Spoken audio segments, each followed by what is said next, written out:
Hello, my name is IndieWave and this is the second video of the Blender tutorial series. In this video, I'll teach you how to use many of the different Blender modifiers. I've only used about 7 before, so I have to learn most of them, but I'm not going to drag this intro any longer like a low taper baby, and let's get started with the video. Modifiers in Blender are used to manipulate your mesh in several different ways, and you most likely risk corrupting your project because you use a number bigger than 10. First modifier I'm going to talk about is the bevel modifier. This modifier smoothens out the corners for your entire mesh, as long as there's no complex topology. If you want to bevel specific edges, you could just press Ctrl B. Finally, you could use the scroll wheel to increase the amount of beveling.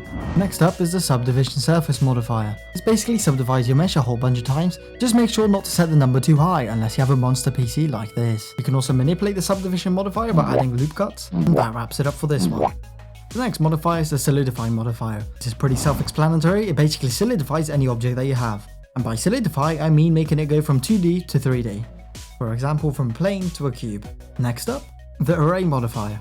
The array modifier duplicates your mesh many times, so this is useful for creating brick walls, for example. You can change the offset of the array on all 3 axes. Axes? Yeah, that sounds right. So this is also useful if you want to create a stair-like pattern. Something much more funny and useful now is the cloth modifier. This basically turns your mesh into a cloth and you can change any setting you want about it. Want it to be heavier? Boom, change the weight. You can change the tension, the air viscosity, basically anything you want. Just be careful because some settings may cause this to be expensive. But in all, this is a really useful modifier for creating something like a bed. Next on the list is the remesh modifier. I don't really use this modifier much, so I don't really know its purpose. But it could be useful in fixing topology and UVs. If you're trying to achieve a voxel style for your mesh, the remesh modifier has a voxel setting. Just make sure to not set the number too high or you'll be attending your project's funeral. Please laugh at my jokes. The screw modifier is useful if you want to create something like a bottle. If you have a single vertex, you can extrude it around a bottle image and create a really simple bottle. Just apply the screw modifier and set the angle to 360. This basically works for any cylindrical object. Don't like how complicated your mesh is? Say no more because the decimate modifier exists. I don't really know the purpose of the decimate modifier, but it could be useful to reduce the polygon count. You can completely obliterate your mesh and just be left with one triangle. If you know any situations this will be useful in, you can comment that down below. The mirror modifier is very useful for creating objects that are symmetrical. Say you want to model a gun, but you don't want to do both sides individually. Just half the mesh and add a mirror modifier. You can change the axis of the symmetry if this isn't working, and if you go to edit mode and select the entire mesh, you can manipulate this even further. Next up is the boolean modifier.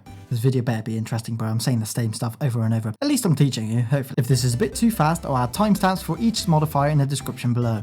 The boolean modifier is most commonly used to cut out a piece of a mesh using another mesh. Just create 2 new meshes, add a boolean modifier on one, and set it to difference.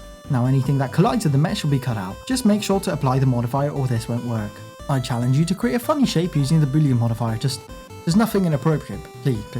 I said please. The wireframe modifier turns your mesh into a wireframe. This effect is very cool in my opinion, and you can achieve some really cool results using this. If you want more wireframe on your mesh, just add more loop cuts. Tick the relative box under the thickness settings for better results. You can also use the solidify modifier to make this look a little better, although it kinda never works for me. The build modifier builds your mesh polygon by polygon, and I guess this is useful for time lapses and animations, but I can't think of a modeling situation this can be used in. I don't have much knowledge on this modifier and other modifiers as well, so please don't roast me for my lack of knowledge. The skin modifier does this. I don't know what this is, but it could be useful. Okay, maybe not this.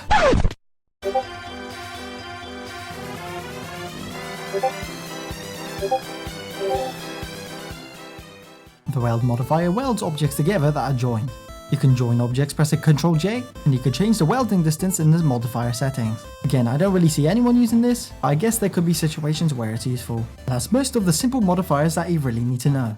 There are some other ones that I really wouldn't classify as modifiers. I mean, they are, but they're quite complex. For example, hair. You don't really want to get into that rabbit hole, and so do I, because I don't know much about hair. I hope how I explained these modifiers was useful. Probably not, but anyways, you might have learned like one thing or two. If you actually enjoyed watching this, which is impossible, you can subscribe if you want to get notified for more of these videos, and you could join a really bonkers community, which is in the description below.